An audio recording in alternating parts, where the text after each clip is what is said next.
Bismillahirrahmanirrahim. Assalamualaikum warahmatullahi wabarakatuh. Saya ucapkan terima kasih kepada Bapak dosen, Bapak Nakfir SHI, SHMKN selaku pembimbing mata kuliah Pancasila pada pagi hari ini. Dan perkenalkan, nama saya Salsabila Fatika Rifani dari absen 34. Pada kali ini saya akan membahas tentang Pancasila sebagai dasar nilai pengembangan ilmu. Baik, melanjutkan materi yang telah dipresentasikan oleh partner saya.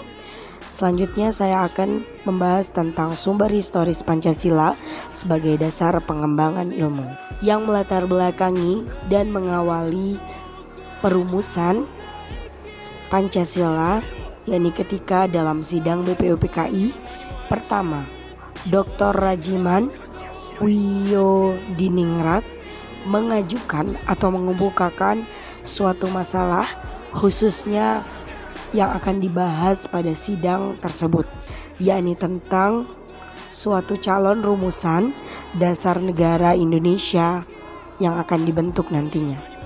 Adapun 3 pembicara yang keluar di saat sidang tersebut atau yang mengemukakan yakni Muhammad Yamin, Supomo, dan Soekarno, yang pada tanggal 1 Juni 1945 di dalam sidang tersebut IR Soekarno berpidato secara lisan tanpa teks mengenai calon rumusan dasar negara Indonesia.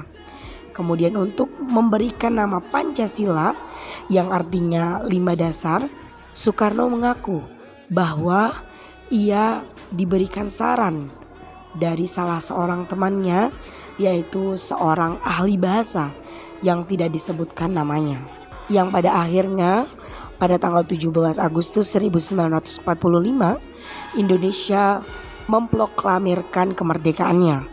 Kemudian keesokan harinya pada tanggal 18 Agustus 1945 disahkannya Undang-Undang Dasar 1945 termasuk pembukaan Undang-Undang Dasar, di mana di dalamnya termuat isi rumusan 5 prinsip atau 5 dasar suatu negara yang diberi nama Pancasila.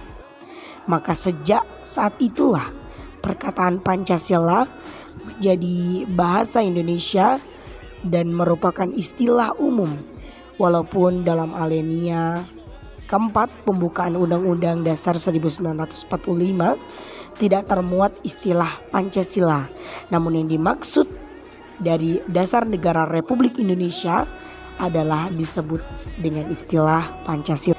Inilah sebuah sumber historis terutama dalam rangka pembentukan calon rumusan dasar negara yang nantinya akan dijadikan sebagai suatu dasar nilai pengembangan ilmu di Indonesia, karena di dalamnya terdapat 5 sila yang mengajarkan kepada kita tentang spiritualisme, kemanusiaan, persatuan, musyawarah, dan juga keadilan. Oke, yang selanjutnya yakni tentang sumber sosiologis Pancasila sebagai ideologi pengembangan ilmu.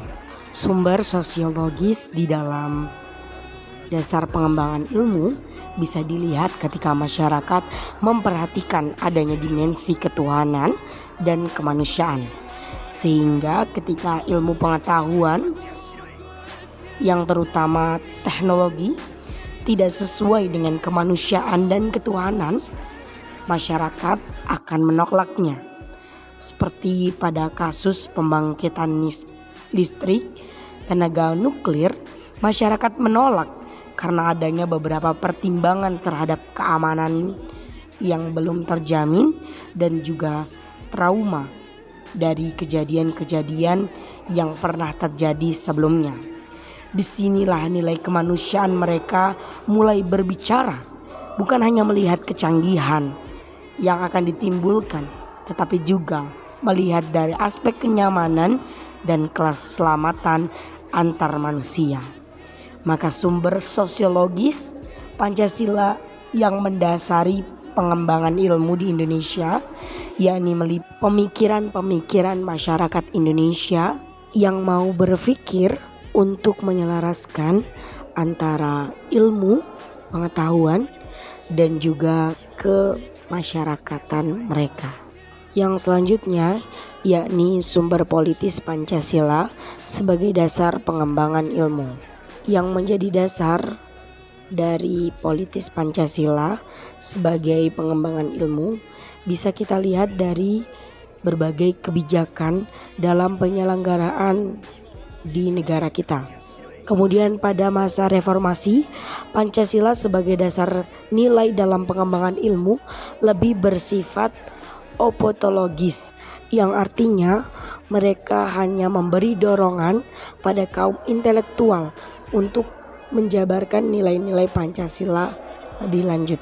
Dan perlu diketahui bahwa Pancasila merupakan sebagai satu-satunya asas organisasi politik dan kemasyarakatan. Oke, mungkin itu aja yang bisa saya sampaikan. Kurang lebihnya mohon maaf. Wassalamualaikum warahmatullahi wabarakatuh.